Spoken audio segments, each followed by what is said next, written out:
ചെറുപ്പകാലത്ത് ഫ്യൂസായ ഫിലമെൻറ്റ് ബൾബുകളിൽ വെള്ളം നിറച്ചിട്ട് മണി പ്ലാന്റ് വളർത്തുമായിരുന്നു. എന്നിട്ട് ചുമരിലോ ഇറയത്തൊക്കെ തൂക്കിയിടും. ആ ഒരു ഓർമ്മയ്ക്കാണിപ്പോൾ ഫിലമെൻറ്റ് ബൾബ് ഇപ്പോൾ കിട്ടാനില്ലല്ലോ.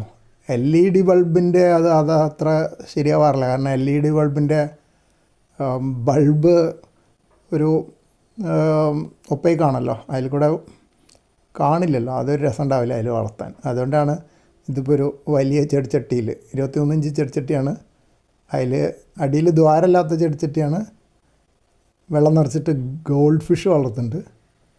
കൂടെ വാട്ടർ പ്ലാന്റായിട്ട് ഹൈഡ്രലുണ്ട്. പിന്നെ മണി പ്ലാന്റ് പകുതി വെള്ളത്തിലും പകുതി പുറത്തുമായിട്ടാണ് വളരുന്നത്. കുറേ കാലമായി നന്നായിട്ട് വളരുന്നുണ്ട്, ചീഞ്ഞു പോകുന്നൊന്നുമില്ല.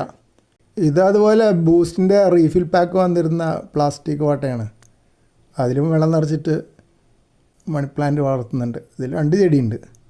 ഇതിൽ കുറച്ചൊരു ആൽഗയും വളരുന്നുണ്ട് തോന്നുന്നുണ്ട്. കാരണം വെള്ളത്തിനും ഒരു പച്ച നിറമുണ്ട്, അത് നിഴലടിക്കുന്നതല്ല, ശരിക്കും പച്ച നിറം വന്നിട്ടുണ്ട്. അപ്പോൾ ആൽഗയും വളരുന്നുണ്ട്. അത് മറ്റേലും ഉണ്ട്, ധാരാളം ആൽഗയുണ്ട്. ഇതിൽ പക്ഷേ ഫിഷൊന്നും വളർത്തിയിട്ടില്ല. ഇനിയിപ്പം ഏതെങ്കിലും മത്സ്യങ്ങൾക്ക് കുഞ്ഞുങ്ങളുണ്ടാവുകയാണെങ്കിൽ ചെറിയ കുഞ്ഞുങ്ങളെ മാറ്റി പാർപ്പിക്കാൻ വേണ്ടി ഇതിലേക്ക് പിടിച്ചിടാമെന്ന് വിചാരിക്കുന്നുണ്ട്.